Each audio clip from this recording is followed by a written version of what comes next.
শুক্রবার ছুটির দিন হওয়ায় লেখক পাঠক প্রকাশকদের মিলন মেলায় পরিণত হয়েছিল প্রাণের মেলা বইমেলা।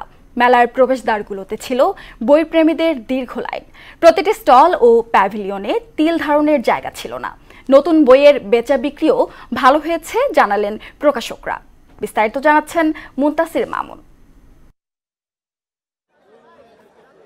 একে তো ছুটির দিন, তারপর বিকেল বেলা, সঙ্গত কারণেই বইপ্রেমী সবার গন্তব্য যেন প্রাণের বই মেলায়। স্টলগুলোতে তিল ধারণের জায়গা নেই, সবখানে ঠাসা ভিড়। প্রিয় লেখকের বইয়ের সন্ধানে ব্যস্ত তরুণ তরুণীরা। অনেকে কিনতে এসেছেন, তবে দেখতেও কম মানুষ আসেননি। সুদূর কিশোরগঞ্জ থেকেও প্রাণের টানে ছুটে এসেছেন বই মেলায়। আমি কিশোরগঞ্জে ছেলে, এই বই মেলাটা শুধু দেখার জন্য আমি সেই দূর থেকে এখানে আসছি, এই বই মেলাটা দেখার শুধু উপভোগ করার জন্য।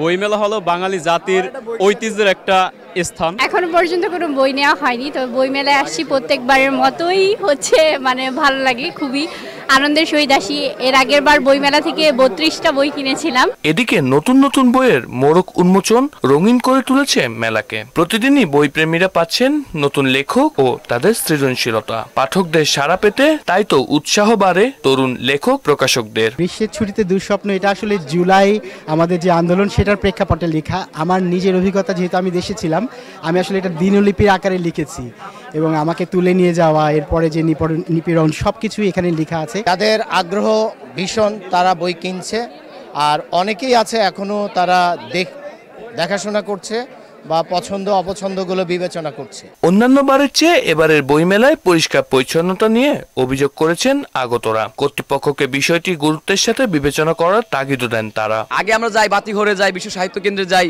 সেখানে কিন্তু পুরনো বই থাকে, কিন্তু এই বইমেলা কেন্দ্র করে নতুন নতুন লেখকদের বিভিন্ন ধরনের লেখনী আমরা দেখতে পাই। বইমেলায় এসেছি, আমার খুব ভালো লাগছে, এই যে আমি এই বইটি কিনেছি। বই কেনার প্ল্যান আছে, যদিও এখন ওইভাবে ঘুরে ঘুরে দেখিনি সবগুলো, তবে স্যারের যে নীলিমা বইটা আছে, এই বইটা কিনবো ইনশাল্লাহ। পাঠক, লেখক, প্রকাশক ও দর্শনার্থীদের পদচারণায় বইমেলা ফিরে পাবে তার আপন গন্তব্য। নতুন বাংলাদেশ, এটাই চাওয়া তারুণ্যের। মুনতাসির মামুন, মোহনা সংবাদ, ঢাকা।